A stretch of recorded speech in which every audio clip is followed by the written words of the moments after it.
What up, y'all? Welcome back to Pics. It didn't happen. I am Fats King. I am joined, as always, by my brother, the Yeti. He's in a box up here somewhere.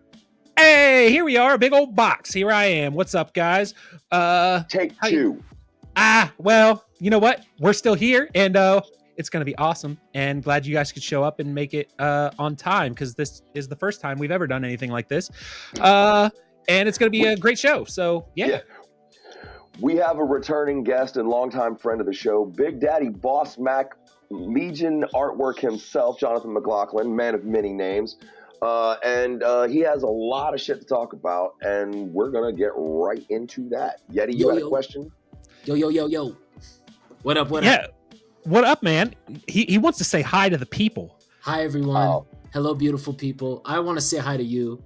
Fats and the Yeti, you guys are, you know what? Pics It Didn't Happen is one of my favorite podcasts to be on. It's your boy Legion, with LegionArtWork, owner, operator, creator of ZomBagz, Jonathan McLaughlin, the real name. Catch me on Facebook and all that. And yeah, we're here. We're happy. We're doing the damn thing. Take two. And so, like he was trying to sort of lead us into, one of the things I did want to talk to you about was, in the short time since you were on last time, quite a bit's changed for you and what you have going.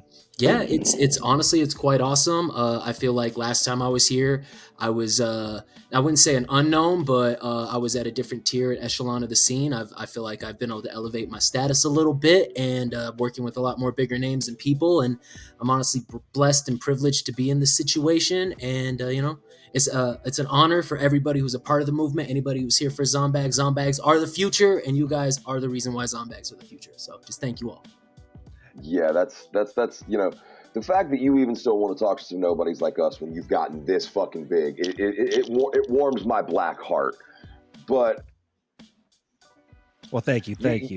You said ZomBagz. You said ZomBagz are the future. For those that don't know and haven't seen, these are some of the dopest new fucking backpacks. Just and the mixing and matching of fucking intellectual properties, different characters, different designs, like God. Cause I don't know, like I was up late one night, and I own and operate a Redbubble. That's what helps me facilitate these sales, and they have like tons of different products. And I was going through everything, and I was like, the ones I really wanted to do were backpacks, but they have a very specific template. You can't just take a picture and then load it on a backpack, because there's like the way it patches out, and you have the front, the zipper, yada, yada, yada, right? So I have a template, and I was sitting there staring at the template, and as an illustrator, you kind of have your tablet here, you're drawing your sketch, and I started drawing lines, and it's still up, you'll see it. It's called ZomBagz Proto Patchwork or something like that, and it's the very first ZomBagz I designed. I posted it, and it went my version of viral, not like 40K or anything crazy, but it got a lot of traction for just something. And Very ever fast. since that, I was like, well, this is a good idea. What else can I do with it? This, that, and the other. And I was like, I started with stuff that I enjoyed, like Ninja Turtles. I'm a huge Ninja Turtles fan. I grew up on the Turtles. Like my first stuffed animal at like fucking 6 or 3 to 6, you know what I mean? Like that real young age, were like little fucking Ninja Turtles. So I put the love that I felt for that into the design, shared it in a bunch of Ninja Turtle groups that have like millions of people, and facilitated a whole wave of stuff. And then I did the underground thing with the Joker's cards and a few other things that people liked. And now I'm doing the With Friends line, taking this elevated status I've gotten to, networking with people who probably wouldn't have worked with me, but also putting other people on, because I love putting on for the underground and like giving people this opportunity. Because, like some people don't have the biggest name and were me a few years ago. You know what I mean? They're good, solid people, and I want to put them on. And the possibilities are endless. I'm doing so much crazy shit. We got duffel bags, drawstring bags, makeup bags, backpacks. We're finally expanding into stickers and posters. There's limited edition, and everything's limited edition. That's the other part. When we hit a certain number, it's gone forever. After like 10, it gets locked in the vault. After 20, it's gone. Like never again will it be printed. So if you get one, you get one. You know what I mean? I really like the idea of kind of the That's 'cause Disney you're a collector. vault type of thing. Yeah. Well, I kind of usually hate those kind of things at the same time too. It's kind of a double-edged sword. Yeah.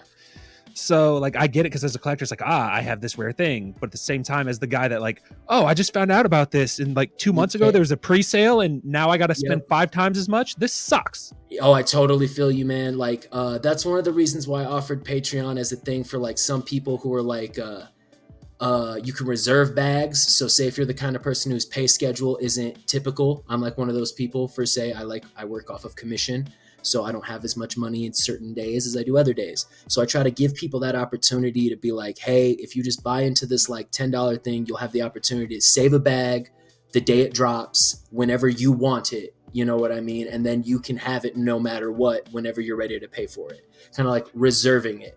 And like that's where the fast pass for your bag. Exactly. And I'm taking a lot of this stuff definitely from the Disney model. And I know they're not the best people to take business models from. But no, like I always liked when like stuff came out of the vault as a kid. Yeah. Like, it was like, oh my God, this movie that I fucking had as a VHS as a kid came out and I can get it on Blu-ray. But maybe I'm just an old man.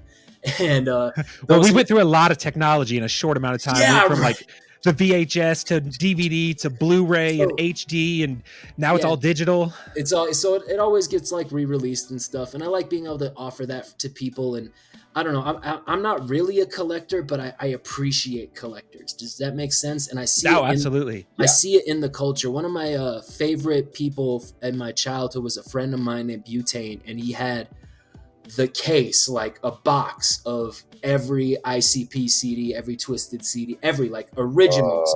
The Bible, yeah. And I'm talking like he had everything of everything for years, like a decade of collecting. And I was like, guys like him are the backbone of artists.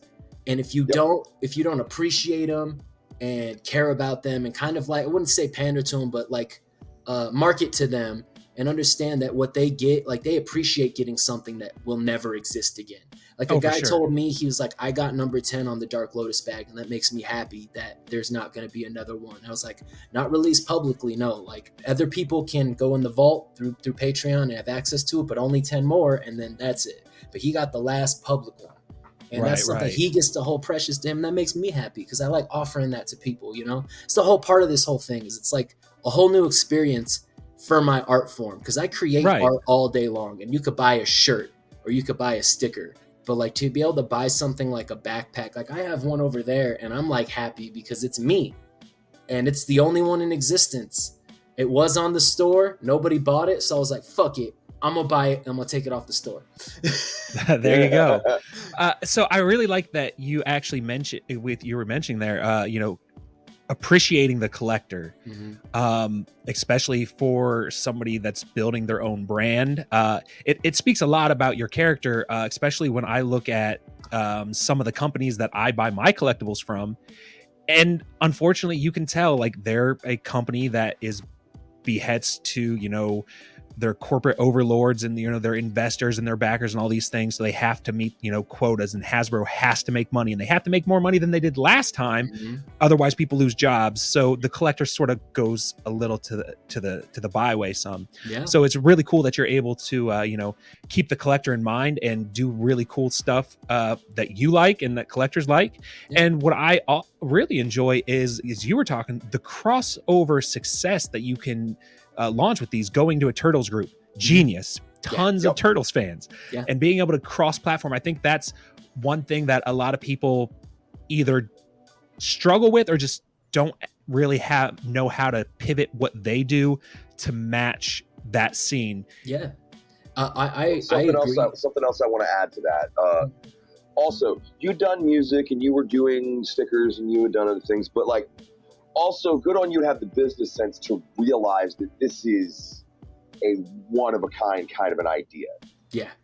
And it not only is like it's a one-of-a-kind idea, but I also try not to like pigeonhole people. I let people know it's all through Redbubble.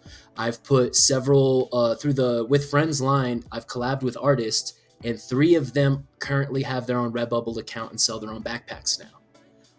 My only thing is like I have my style. When you look at a ZomBag, you know what a ZomBag is. It's that face, that mouth, that shape, that look. That's me.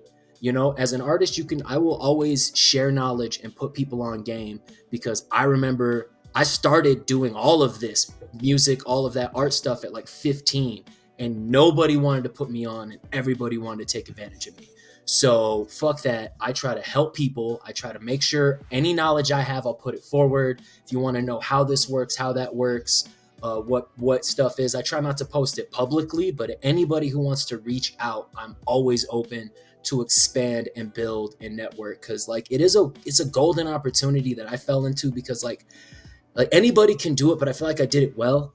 Like you were saying with like the going into the Turtles group, I thought that was very clever. I found several different Turtles groups. It led to me networking with people, crazy amount of people. Throm Bullman, he's a guy who was on Ink Masters, who owns his own. Is that the Air Bolts guy? Air Bolts, yes, the guy who makes nice, dude. That's huge. He's huge as fuck, right? Yeah, he linked up with me, and we're gonna be doing a ZomBagz. The worst problem is he got hit with like Viacom. Oh, I seen that. Yeah. He can't do turtle stuff, and we were gonna do a turtle bag. And right. He's like, wait till all this cools off, because I don't want it to blow over onto you. And I was like, thank you for even considering me. Right. Because if we would have moved forward on this bag, I would have been in their light, and that's not cool. So he looked out for me as a small businessman. But yeah, we're in like communications, and I'm going to help. Hopefully I'll be able to design a shoe with him, because he wants to design a bag with me. And I'm trying to get some info because he's totally willing to put me on about potentially getting Zom shoes in the future. Because like I would love, it's all about manufacturing. It's a company in China. You pay a certain fee for the right to use the swoosh, and then you can just fucking create tons of cool limited edition shit. And I was like, I would love that. That is right. Fucking cool. The hip hop and the sneaker game just blend so well. Right. Yeah, that would be gaining awesome. This success and this just being this fucking boulder rolling downhill, because it happened fast. As soon as that shit started kicking up speed, it was everywhere. How does this feel? Because like you said, a year ago you were at a lower tier. Yeah, it's mentally. How does this level up feel? Like honestly, I just want to know. It's amazing. As a father of 3 and a loyal husband who like has to pay for a lot of shit and fill my fridge, like having success is literally life-changing. Like I am more financially stable. I'm happier regularly, even though we all have bad days, we get our drained out days. Like I'm happy, genuinely happy regularly. I go out and do more. It feels like 10 years ago, you know what I mean? When you were hungry again, before like you were jaded. And like, that's why it's like, I network more, I message people back more. I'm a new man, and it's all through like, it's crazy when they talk about like a starving artist, like you get to the point where you're really like starving. And like, when you start to get fed as an artist, it's a life-changing experience. And that's what it is. That's why I try to give back. I do raffles, I do giveaways. 100% of the money I go off of Patreon goes back into the people. I buy bags and give them to people for free. I buy stickers, I buy posters, I run contests, any way to give back, because this has truly been a life-changing experience for me. That is so fucking cool, man. Like, and the fact that you were willing to reach down, like you said, and give that leg up to other artists who would have needed it, who were in the position you're in. Because some of the bags you put out, I guarantee you there's some people that went, who the hell is that? And then went and found their music because of that bag. Yeah, there's a couple of things like that. Some people ended up getting sales, and like a couple of them were like actual artists. The unicorn bag, for example, is not from a rapper or something. She's a graphic designer, and now she's doing her own backpack line, and putting her back on the scene is cool. And let's see here, what else? The Morbid Mystique bag, that's a fucking store.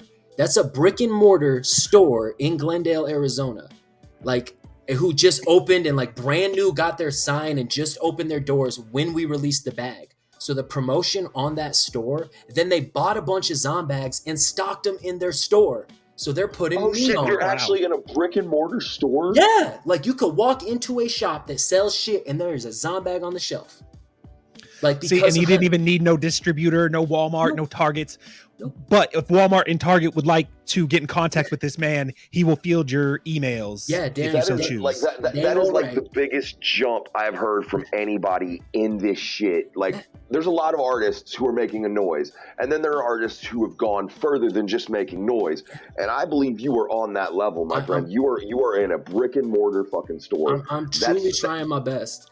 Like, let's see here. People I listened to in high school are reaching out to me. Like, and like working with me, like that I looked up to a lot, you know what I mean? And it's just crazy to think that like I'm at the level now where these people are communicating with me and treating me as an equal. Like those are really mind-blowing experiences.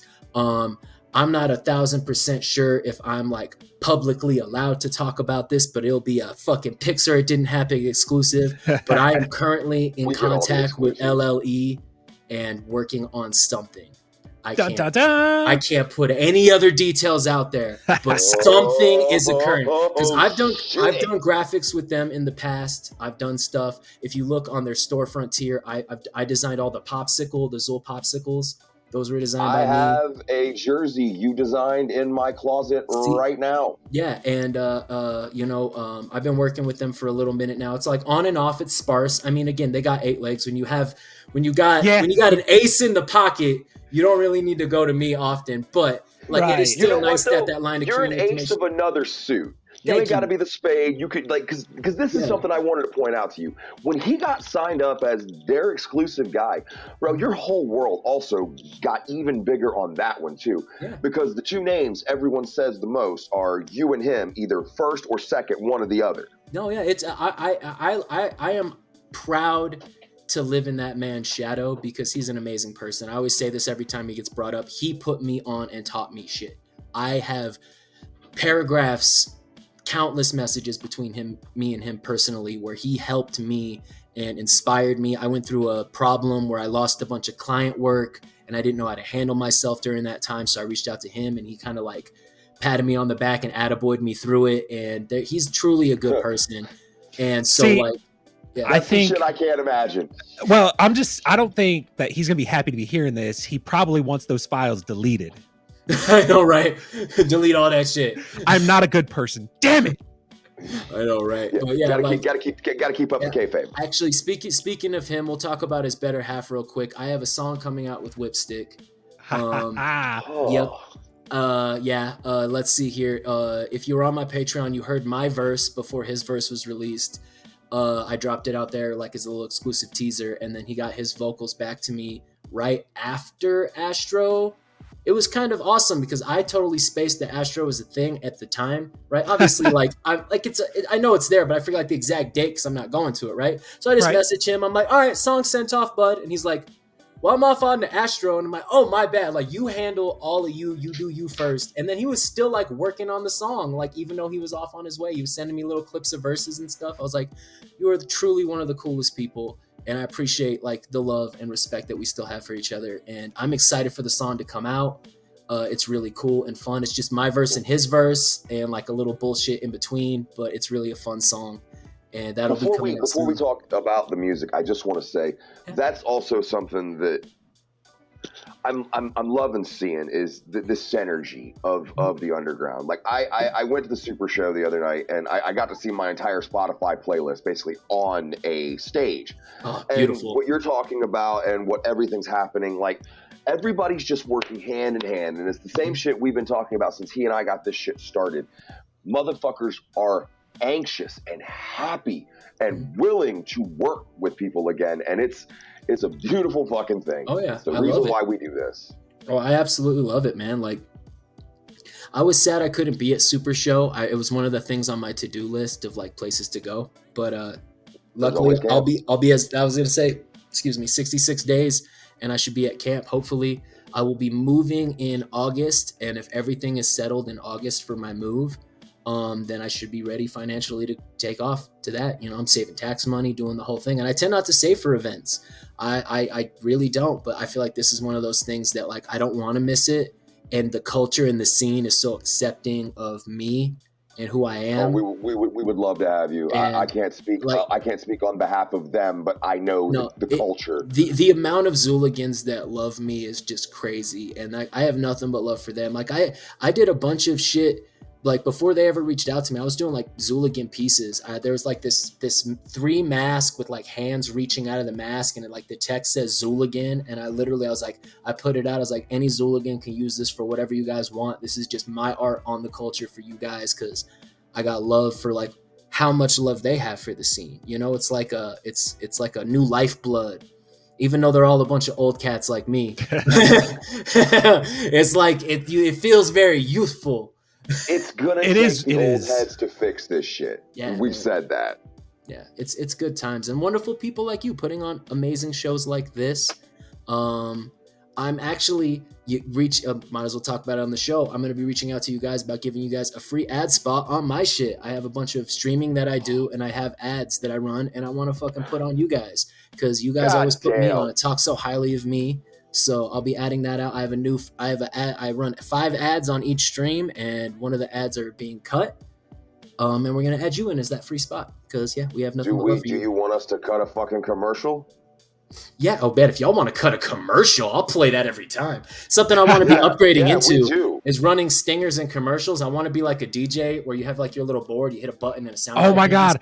I want one of those so bad. Right on. I've been wanting it since we started. Because all you're going to do is DJ horn me and I'll kill you. Bow, bow, bow, bow. Fart noises. And then you just record audio bits of you saying stuff. This is the Yeti and the Screw. Do, do, do, do. Yeah, like just weird shit. Pitch shift it down and have fun with it. That's what I want to do because like I don't do shows. I do live streams, but they're like little mini shows. I draw while I'm doing them. I have an audience and it's super fun. And I like love doing my radio voice. Have you ever thought about something like Dub Fuck Off, like back in the day, like doing your own streaming radio show? Yeah. Honestly, a lot of people have reached out to me about thinking about doing stuff like that.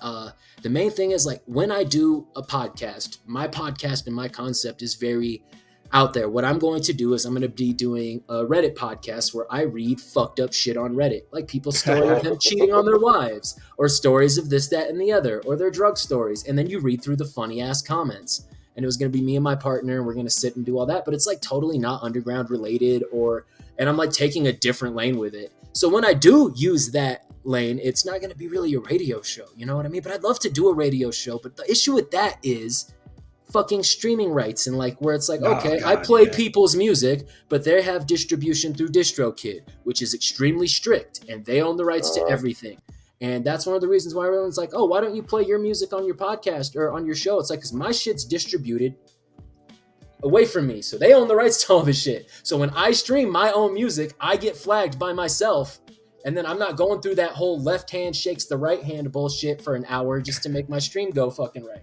So I just play other shit. If it's you that you're paying, though, and it's left hand shaking the right hand, are you just masturbating? Yeah, exactly. That's what it feels like. That's why I want to fucking do that shit. It's so dumb. Like I've been flagged so many times for playing my shit. I just stopped playing it now. Like, and when short of doing my drunken one-off live streams where I'm hanging out with my music people, we're drunk, and that live stream is going to be taken down that day. I don't care if it gets flagged. But when I do art live streams, I would like them to be archived enough to be able to watch them the next week or two, you know, with audio preferably. Yeah. So I cut you off before. We're going to get back to it now. Back to the topic of music, of you actually releasing music. Yeah. I read somewhere that you said you were pretty much going to be doing most of your releases on Patreon. You're not going to be doing any albums or anything technically anymore? Yeah, all of LegionArtWork, a.k.a. I'm probably going to make my rap name Johnny Law, Johnny L.A.W. LegionArtWork. Yeah, well, you got to come up with rap names and stuff. So it's like, 5 aliases as a rapper. But anyway, all of that will be released through Patreon. Cool part about Patreon is you can make stuff public through the app and share a link. So just because it's on there doesn't mean some of it won't be public. Some of it'll be private. You got to pay and subscribe. Other stuff you make public. I could load a music video directly to Patreon, make it public, share that to Facebook and all other social medias, and you have access to it still like it was a YouTube or something else. But I don't have to worry about getting flagged on shit. Because I like using beats that aren't mine sometimes. I like making Britney Spears remixes. I like doing Weird Al shit. Weird Al's my biggest fucking idol, and I want to do music like that, but in the modern day, it's so difficult to do it. And I was like, I never really cared about streaming numbers. I never cared about having a certain amount of subscribers to shake my dick around. I just want people to like what I do, to have access to it. And I felt like Patreon was the best way to make that happen, because at the lowest tier, like $3, you pay like $3 a month, and you have access to everything I do, every music video, every song, everything. And then you don't have to worry about buying it or accessing it through other ways. Eventually, I'm going to press very limited edition stuff, but it's going to be a cross promotion thing. It's going to be like, buy this limited edition ZomBag with a bunch of like question marks on the ad, so you don't even know what it looks like, and it will be filled with posters, stickers, and this CD I created that only one of them exists, and then auction it off or something. You know what I mean? And see how high the number gets. That is some genius shit right there, and that makes people want to get involved with Patreons, because I've been hearing people, I'm going to go to Patreon, I'm not going to do this anymore, I'm only going to do this, and it's like, okay, cool. That's what you're going to do. What are you going to do to make us give a shit to pay you every month? Exactly. Yeah. And that's the other part too, is like, what tier am I at? Like the only tiers like that I have that are kind of expensive are my ZomBag tiers, because you get offered ZomBag stuff. You get put into a category that has access to access this, or have this thing or that thing. But as far as my music, like, you're just supporting my music and listening. Like, there's not really a lot you can offer to that. So I don't try to charge a lot when it comes down to that Patreon, but I still try to give back, because that's the whole point, is giving back. And I'm making a lot more music now. I actually went through and got a bunch of really fancy boy effects and, you know, make my voice sound good. And I got a decent microphone, talked to a few engineers, and I'm quite happy with the music I'm going to be putting out. But the other part is, if you want to have access to my music, all collabs that I do with other people will be released on their distribution. There's like 2 collabs. One dropped the other day with Madison X. I have one coming out soon with Sonic, yeah, I think it's like Sonic Hip Hop. And those guys are releasing it through their distribution, and you'll have access to listen to those songs that way. So you'll still get your Legion around. You know what I mean? And my band I create, W, will still have traditional distribution as well, because that's handled on his end. So all of that will be going through your Spotify's, your iTunes, your YouTubes, your all of the stuff. So, but just instead of pushing something out to just sit on the shelves, you were literally only releasing shit for people who definitely want it. Exactly. And like, it's fun stuff. Like, I make sad boy music sometimes because like it's just fun. And it's weird. It's like, it's weird as shit to be like, yeah, I'll make a whole song about like how sad I am and how my wife killed herself and my kids are in like a mental institution. None of it's real. And I love listening to it. So I didn't want to cut you off, but it's funny that you mentioned the sad boy thing. And he can attest to my taste in music and how much he enjoys our car rides. The past like 3 days at work, I actually had You Were Meant for Me by Jewel just playing through my head all day. So I learned to sing the hook of that really well for a guy that can't sing. So I like really weird music too. Yeah, dude, it's fun. Like, look how angry he is. I love it. It's great. I swear I'm not angry. I'm just stoned. Oh, that's great. But yeah, like I'm maybe doing like funk jazz stuff, like weird shit. Like, and just nonsensical stuff. And it's weird because like everything I did with W was very strictly boom bappy, hip hoppy, trap music. So I get to like experiment. I downloaded fucking Auto-Tune. Unfortunately, my graphics driver is not powerful enough to handle it at the moment, but that's because I have a stock graphics driver that sucks the biggest butts.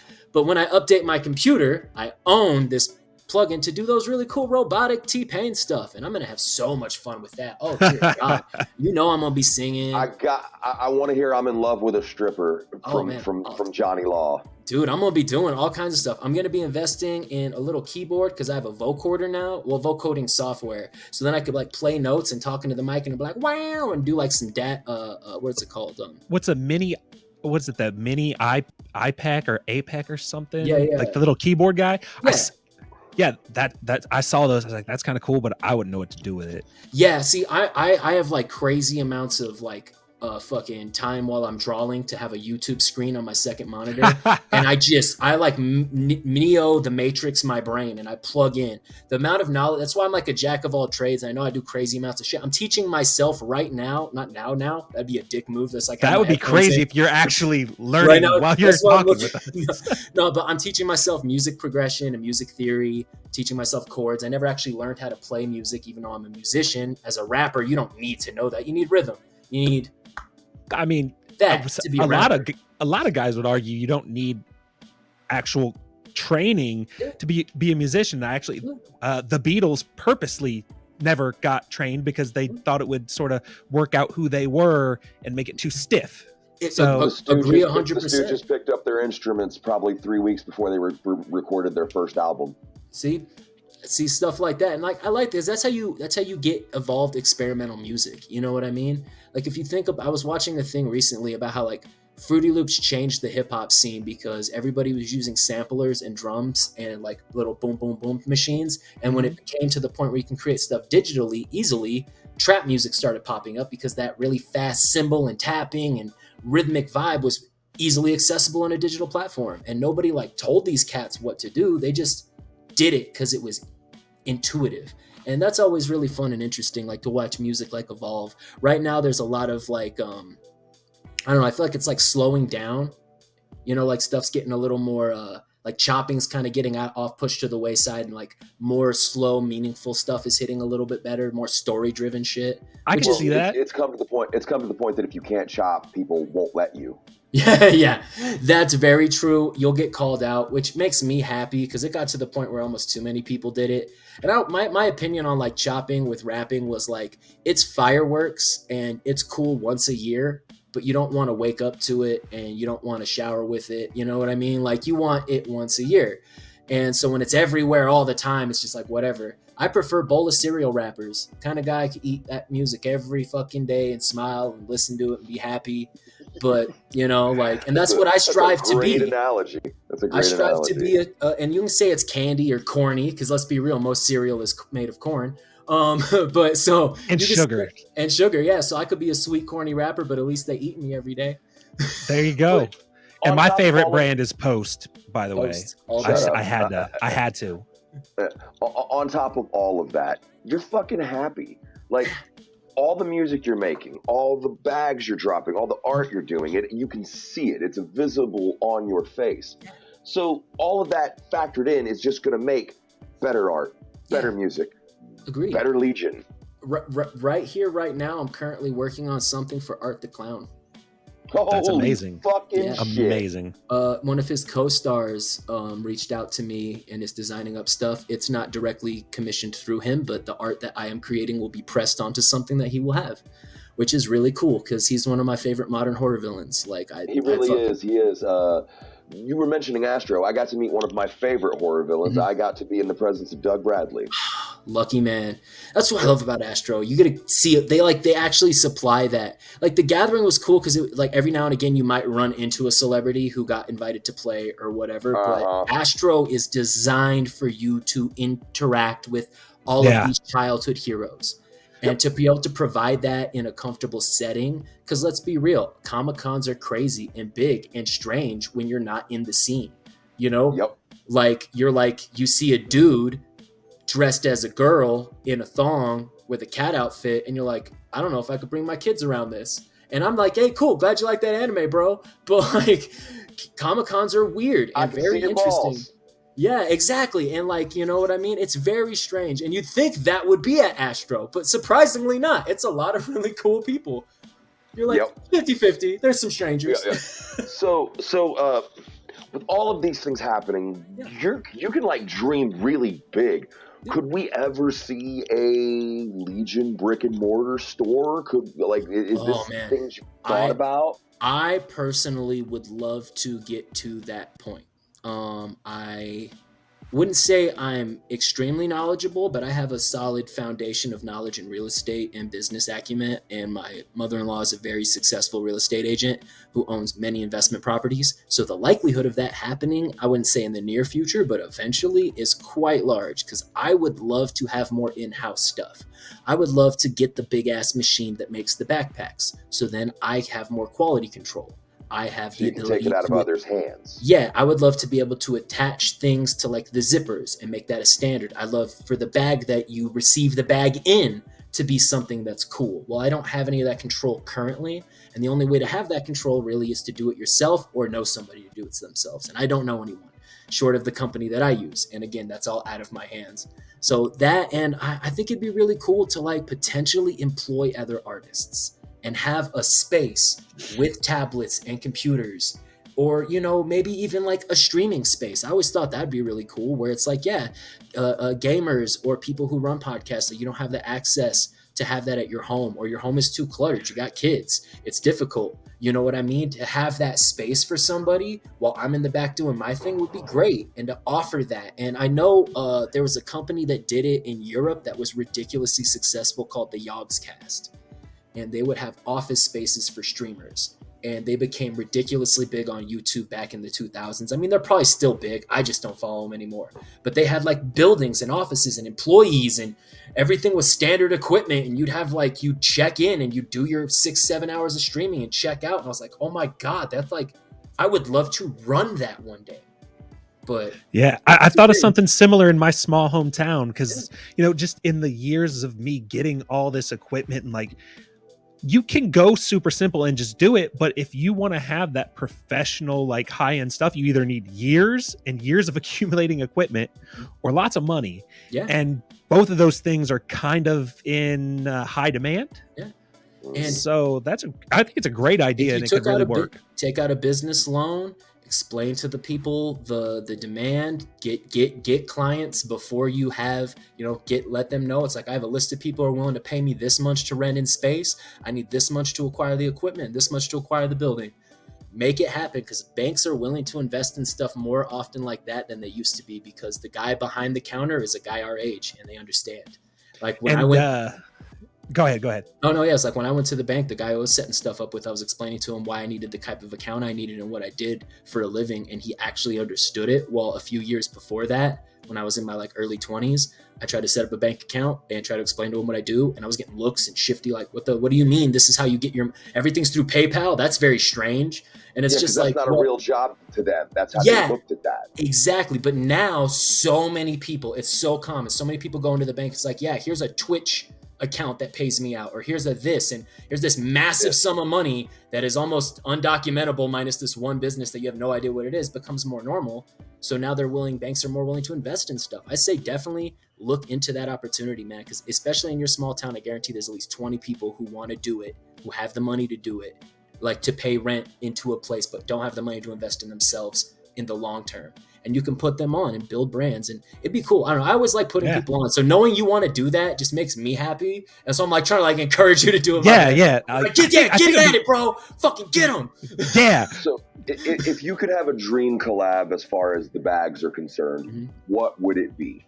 Oof. Oh man, that's interesting. Cause like, there's two people I look up to as like artists, and like that's what I think of when it means like a collab. Like I want to work with them on a bag, like we do one together. Yes, absolutely. It would so be like, you and them make so the like bag. 8 Legs would obviously be like one like that's really up there. But if I could, like, if you're talking like shoot for the stars, his name's Dan Mumford. Yeah. Dan Mumford is one of the most talented artists in the world. Check him out on Instagram. He's like he does shit for like Pearl Jam and like Iron Maiden, and he does like posters and things, and his own work is flawless. And it's crazy because Jacob's the one who put me onto him. I asked him that question. I was like, who do you look up to? And he's like, check out Dan Mumford. I saw him and I fell in love. I was like, and he's like not much older than me, which is really weird because like a lot of artists I look up to are like in their 70s because I'm like old, you know? So like people I looked up to in the 90s as a kid are pretty old now. So it was really nice to see that he's only like 10 years older than me or something like that. I was like, oh, the odds of me working with you aren't impossible. Like it's just get to the level where you notice me. And he's beyond talented. Like, it's ridiculous. He makes me look like a babby. And I know art is subjective. But, oh my God, his work is flawless. Beautiful stuff. Check it out. I'm going to shout him out one more time. Dan Mumford. If you see this podcast, I doubt you will, dog. But Dan, if you see this, I'm your biggest fan. And I will do anything to work with you, dog. Let's make a backpack together, please. Anyway.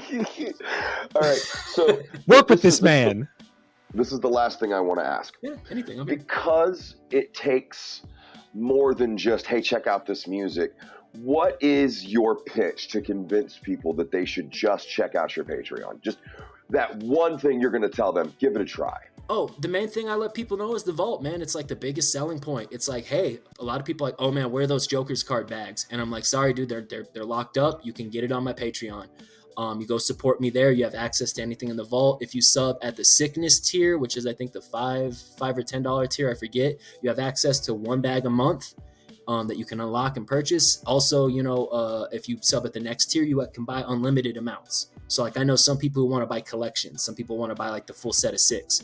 You pay $15 sub to my Patreon tier, and you can buy any ZomBag that you want that has ever existed ever. I will personally reprint stuff that doesn't exist to make it work, because I'm there to support the people who support me. And that's my biggest selling point. That, and you have access to shit the day it drops. So before it hits social media, before it's anywhere else, the minute it's loaded to the store, I tend to post stuff in the group, and you could be like, what's that? You want to save one? Any stuff like that before it sells out. That's the main selling point for my Patreon. Then also, you get music, because even if you sub at the ZomBag tier, you still get access to all the music. Like, I'm not one of those people who put like, you sub at this tier, you don't get this stuff. It's just that the higher up you go, you still get everything that the lower guy gets. You know what I mean? Plus, there's giveaways. Like, I do crazy amount of, you can get a free ZomBag, and you ain't got $50 to fucking spend. Sub at the fucking $3 tier to support shit, and you might just win a ZomBag. I give shit away all the time. That's really fucking cool. That's a good pitch. That is a damn good pitch.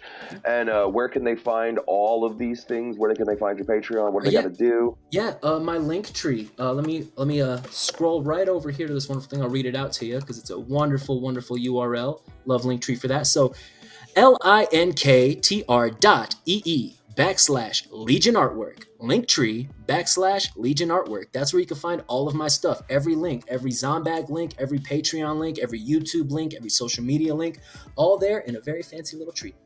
And I like Linktree. I've awesome. Looked at that myself as well. So yeah, it's a really cool app. Everything's right there, super easy. So just go check it out. And the URLs are tiny, because let's be real, when you're on social media and you see a URL that's a paragraph long, you're not inclined to click it. It could be a virus. You don't know what the fuck that shit is. But a nice, pretty little looking one, you tap that little looking thing all day. It's harmless. It's like 4 words. There's nothing there. Nothing wrong with that. Exactly. Yeah. Then you go. Before we do get out of here, I did want to bring up one thing off topic from all of this. Yeah. Because I found that you, with being an artist, I found out that one of your favorite illustrators, maybe, he's certainly an illustrator I'm well familiar with, because I grew up loving Final Fantasy. Oh, yes. And I just saw that his birthday was today? Yeah, today. I'm not going to be able to pronounce his name. I know, I'm not going to do it. Sorry to anybody that was expecting that to happen. Like, let me try for you. What's it? Yoshitaka? I'm not going to try to say his last name. Yeah, Yoshitaka Amano. Yeah, we'll go with that. Yeah, that works. Yeah. It's his 71st birthday today. Yeah. I really love his Final Fantasy. No, he's one of the lead art directors from the original game. He's he wasn't working on everyone, but one thing that I love about him is he would still illustrate the characters of games he wasn't even involved in his style. So say if he made like the art for Final Fantasy 1, 2, and 3, and he wasn't involved in 7, 8, or 9, he would still illustrate the characters for 7, 8, or 9 in his style for the fans. And he's been doing work consistently for the past fucking, I don't even know how long, man. This guy is a legend in the scene. I grew up like playing his games, obviously, and then I'd have the booklet and I'd scroll through it. And it was a huge inspiration to me. I can never create art like that. It's not my personal style, but it was a huge inspiration to create grander things than myself, because all of his stuff was very... When he wanted to do mechs, they were very detailed and cool and interesting, and the watercolor aspect of it, very cool. If you don't know, check him out. Let me again, Yoshitaka Amano from Final Fantasy. It's his 71st birthday. Happy birthday, guy! Happy birthday! The last thing I want to talk about before we get out of here, you can stay for this if you choose to. It's not you don't have to if you don't want to. I'm always here. I went to the Super Show, and I would like to talk about my tour of Lucha, Florida. Yes. So, I'm not going to talk about the show because the show was fucking amazing. The show was one of the best they've ever put on. One of the better bills I've ever seen on the underground that didn't involve a major event. And that's just hands fucking down. It's also the third one. That's because Joe's a beast. Joe Christie is a fucking beast. Shout out to In the Pit Photography. That is our homie. Mm-hmm. But anyway, so the show starts on 6:30 or so after VIP. But at 4 p.m. on a Saturday, the day of the show, all of the power in Youngstown, Ohio went the fuck out. No. And I'm talking out. Our TV went out in the hotel. The lights went out in the hotel. And we're like, all right, cool. We're going to the show. It won't be that big a deal. So we get through the show, and I have taken 3 extracurriculars, and they're doing their extracurricular thing. We get back to the hotel at about 11:30, and there is still no power. None whatsoever. And I had a question answered. If you work somewhere on 3rd shift and the power goes out, do you still have to go to work? And the answer is yes. Yes, you do. There were still people in my hotel mopping a dark fucking lobby. Yep. So we get back to the dark, dank hotel that no longer has air conditioning, ventilation, or anything. It hasn't had any since 4 p.m. earlier in the day. And again, I'm on extracurriculars. So I'm laying in bed and it's dark, and the last things burned on my retina were the concert footage. You know, I was watching people moving and shaking and dancing and shit. So the shadow people for the evening gave me a puppet show. Yeah. That's awesome. The best part about this story is I know someone who saw the fire that caused most of the damage.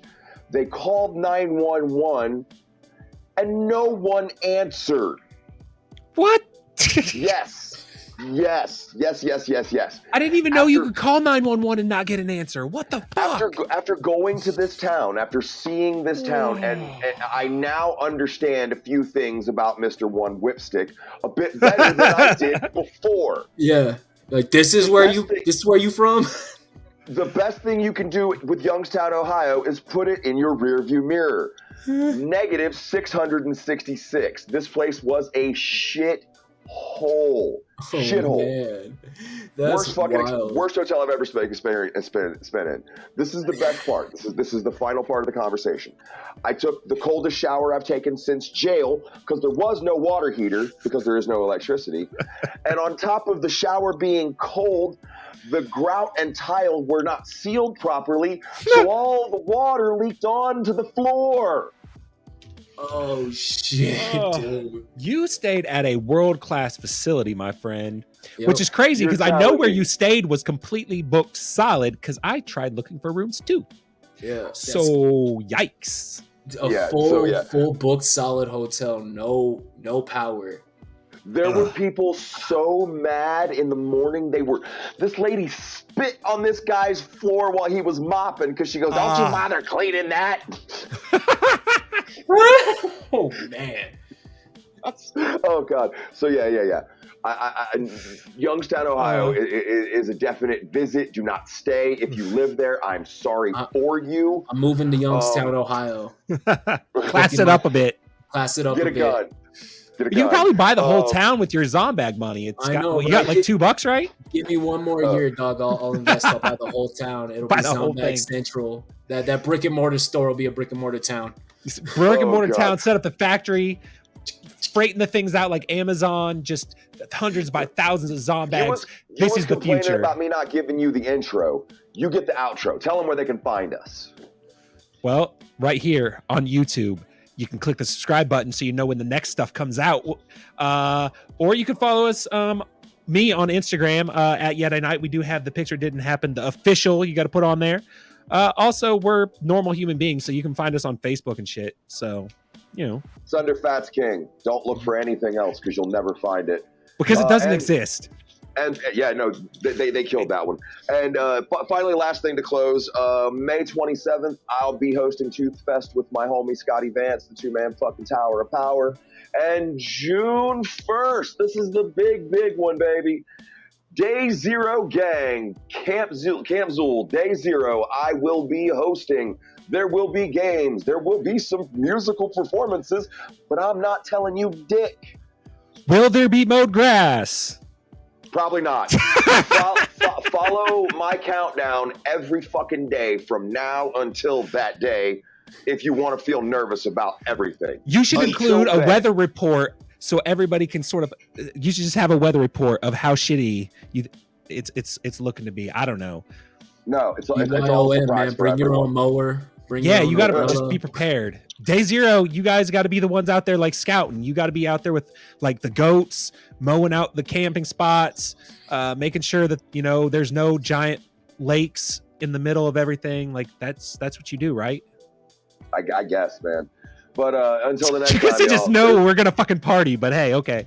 Peace. Peace.